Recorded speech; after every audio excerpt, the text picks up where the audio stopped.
Vai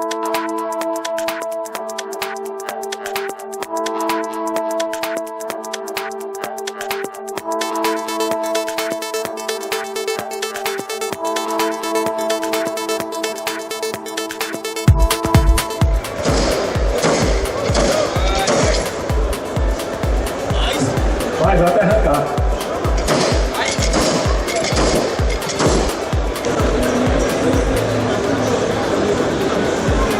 Tá tudo certo.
Só vai secar após a emissão da luz ultravioleta aqui.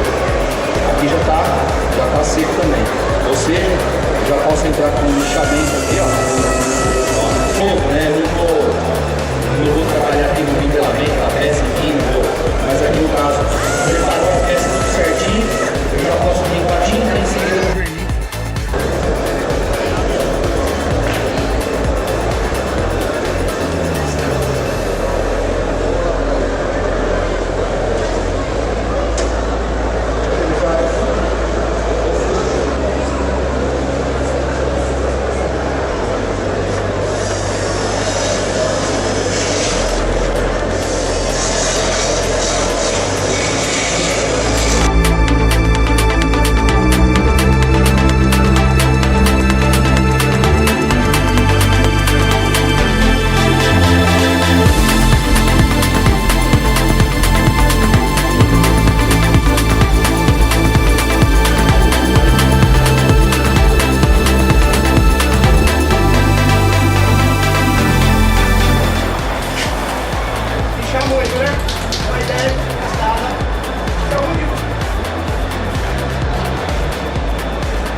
Vou dar uma acelerada aqui na secagem.